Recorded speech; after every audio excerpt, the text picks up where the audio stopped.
had to make sure you were all listening. Well, again, my name is Gregory Conley, and I've been fortunate enough over the last 9 years to be one of the undoubtedly loudest, but also most prominent advocates for tobacco harm reduction.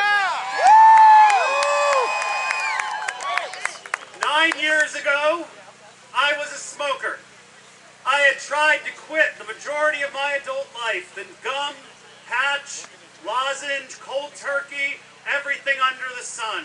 And it wasn't until I managed to buy a watermelon-flavored vaping product with no intention to quit smoking that immediately I knew that I had smoked my last cigarette. And if 9 years ago you had told me that in November of 2019 I would not only be speaking at a gigantic event in Washington, D.C., but that I'd also be protesting the actions of President Donald Trump, I would have said you're crazy. But here we are. Now, the last 3 months has been among the most stressful times of my life, and I'm sure among the business owners and consumers here, same for all of you. We started off in July with mysterious vaping-related lung illnesses. And the AVA and other advocates, including Dr. Michael Siegel of the Boston University School of Public Health, he can't be here today, but give it up for him. We were going to the press and saying the evidence continues to indicate black market contaminated THC oil cartridges are and were the cause of these lung illnesses. We were not listened to. But just yesterday it turned out we were right. And then we had Governor Whitmer in Michigan, and followed by other governors across the country, deciding to ban the sale of either vaping products altogether or flavored nicotine vaping products in response to people getting sick from products sold by drug dealers.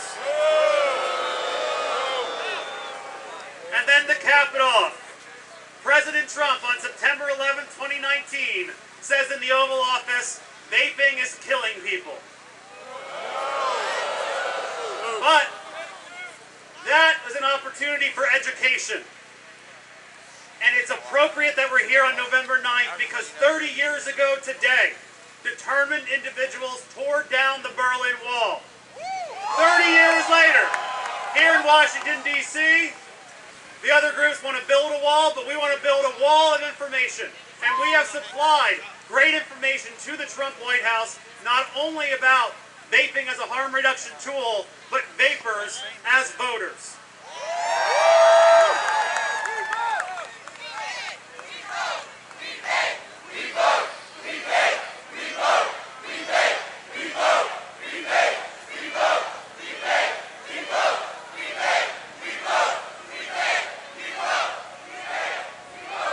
Rushing to propose a flavor ban, the Trump administration did not consider the millions of adult vapors who rely and use vaping as a public health tool to quit smoking and stay away from smoking. You are all shining examples of what harm reduction technology can do. Now, unfortunately, in the 9 years of doing this work, I've come to realize that there are many in public health that aren't actually concerned about health. Those that are dealing with viruses, with food safety, those type of people within public health are serious individuals. Tobacco control, meanwhile, they have lost their way. Anti-vaping activists have allowed their hatred of nicotine, of big tobacco, of anything that looks like smoking. It has caused them to forget what public health is all about, reducing disease and death. Every single person on this lawn today, you are a public health success story, and you should be celebrated for making a smarter choice.